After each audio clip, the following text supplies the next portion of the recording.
The history of the logging industry is full of tales of lumberjacks and lumber barons.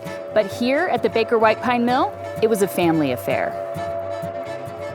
Is that a doll? It's a doll breastplate.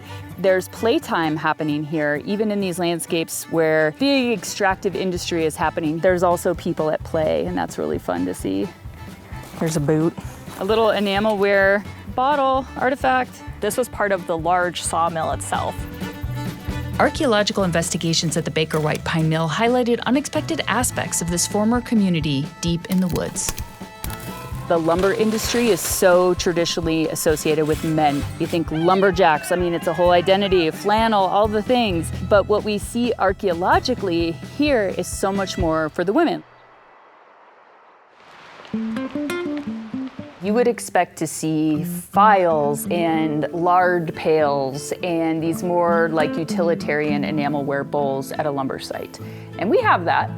But we also have porcelain and corset stays and toys. We know during this era in the lumber industry, there's a shift from bunkhouses with just men living there to families being invited to come with them.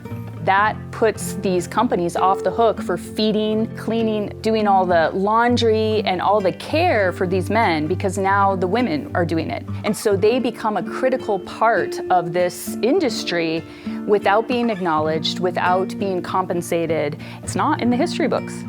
And there's something immutable about the archaeological record. It's solid, it's evidence that was directly left behind by people, and it's up to us to interpret it.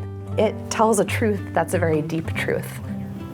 There's so many cool things you can interpret from here too, like the glass lamp, lighting the home to read or to entertain your friends, all that life outside of the work, just thinking about people's domestic lives and what that looked like after hours. That lamp glass that we found was milk glass. It's a decorative choice, so they're creating a vibe. I have milk glass. Yeah! Ooh la la.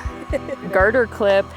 It's hot and they're having like full sleeves and we're finding corsets. Who wants to wear a corset when it's 100 degrees? Can't imagine wearing silk stockings and things and garters and corset. Archaeology really helps us get some insight into what it was to be a woman in this environment. You know, we find washboards and stuff for mending clothes, but we also are seeing these really decorative tablewares. Lumber mills are also homes. And guess who makes them that way? It's no longer the traditional idea of these lumberjacks in the woods. This is a family community that's all working together towards this common goal to cut trees and turn them into things. This information is going to fill a gap in our understanding of what life was like for these families that lived at these types of sites.